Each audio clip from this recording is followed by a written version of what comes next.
इस दास को क्रोथा कांड के झूठे केस में जेल में कुछ समय व्यतीत करना पड़ा। वहां पर एक कर्मचारी था, यानी वार्डन था, जिस वार्ड में मुझे रखा हुआ था।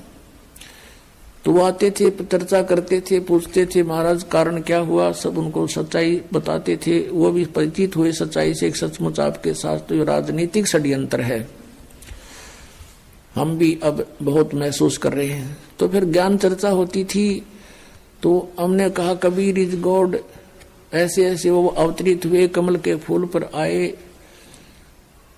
तो उससे पहले वही वार्डन, वो पुलिस वाला कह रहा था, 2 दिन पहले चर्चा चल रही थी, कहने लगे जी हमारा एक मित्र है पुलिस वाला, उसके घर पे एक बथुआ है। बथुए का पौधा आपने देखा होगा, 1.5-2 फुट का होता मैक्सिमम, हमने तो इससे बड़ा देखा नहीं था।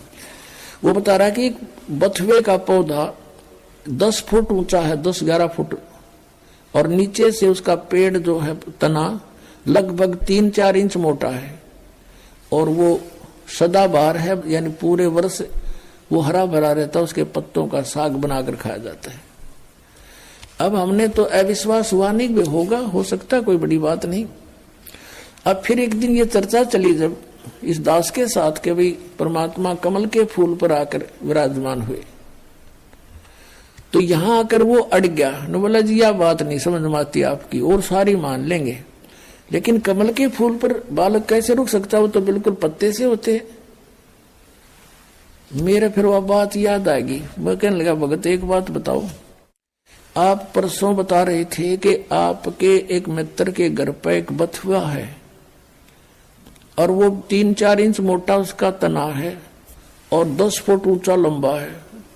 ये संभव हो सकती है? कभी देखा तो नहीं, हमने 2 फुट से ऊपर कभी बथुआ देखा नहीं, हम किसान परिवार में जन्म हमारा, और आप ये कह रहे हो कि ऐसा था। वो भी मान रहे हैं कि परमात्मा कुछ भी कर सकता है, उसकी बुद्धि सेट होगी तुरंत।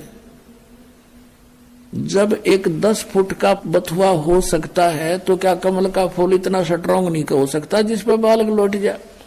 तुरंत मान गया, बोला जी हो सकता है, 100 में हो सकता है। न्यू पे चल रहे थे हम, आप पे कह रहा है ईसा बथुआ देखा, जब मैं न्यू को नहीं मान सकता, मैं वो तो बथुआ इससे ऊपर होता ही नहीं, तो वो मान गया। तो पुण्यात्मा ऐसे हमने सध्यात्म मार्ग को समझना है, इसमें इम्पॉसिबल नहीं होता कुछ भी। एक उदाहरण बताते हैं, कबीर परमात्मा का एक साधक था। हम कैसे साधक हैं, हम भगवान के ज्ञान को अवश्य सुनते हैं, लेकिन मनमुखी तुरंत हो जाते हैं। अब वो साधक घर छोड़कर जंगल में पहाड़ पर जाकर बैठ गया, और वहां दिन रात भक्ति कर रहा था, साधना करता था।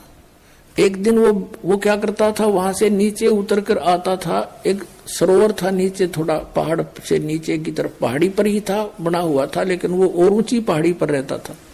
वहां आकर स्नान करता था और जल भर ले जाता था अपना करमंडल में। एक दिन वो बीमार हो गया, इतना असहाय हो गया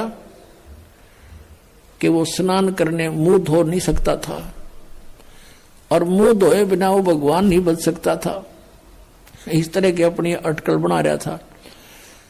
तो वो रोने लग गया बहुत बुरी तरह, हे भगवान मैं मुंह धोऊंगा कैसे, मुंह धो नहीं सकता, आपको याद कैसे करूंगा, ऐसे तड़प कर रहा था।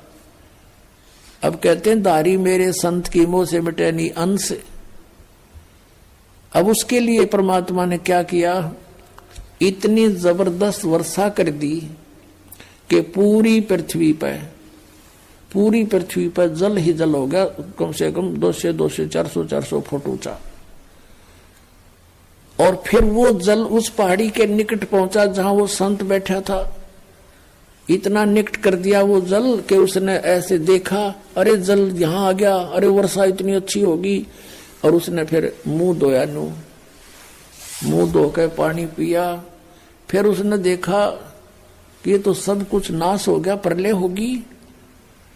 फिर उसको आकाशवाणी हुई कि तेरे लिए ये करना पड़ा मुझे। तब रोने लग गया, हे भगवान मुझ पापी के लिए इतना अनर्थ हो गया। सारी जनता मर गई मालिक। कहते उसी एक्शन एज इट इज कर दिया, जो कहते हूं एज इट इज, जैसे जो जहां काम कर रहा था एज इट इज कलम पकड़ थी तो कलम में पकड़ा बैठा वहां पर। तो यहां के बारे में कहते हैं मोला थल से जल करे और जल से थल कर देत, साहेब तेरी साहेबी अब श्याम कहूं अक्सवेत। परमात्मा एक सेकंड के कुछ क्षण में भी पूरी पृथ्वी पर जल ही जल विनाश कर सकता है। और दूसरे अक्षर में जो का तू आपको जैसे यहां बैठे हो ऐसा ही बैठा दे, आपका याद भी ना हो मेरे गल बनी थी क्या। इतना सामर्थ्य परमात्मा में है। और हम इन अनाड़ियों के कारण, अज्ञानता के कारण, शास्त्र साधना करने के कारण, परमेश्वरीय लाभ से वंचित रहने से हम ये सोच बैठे हैं ऐसा नहीं हो सकता, ऐसा नहीं हो सकता। और ये अगर मगर जो है ये हमारे भक्ति मार्ग को समझने में बहुत बड़ी बाधा है। सतगुरुदेव।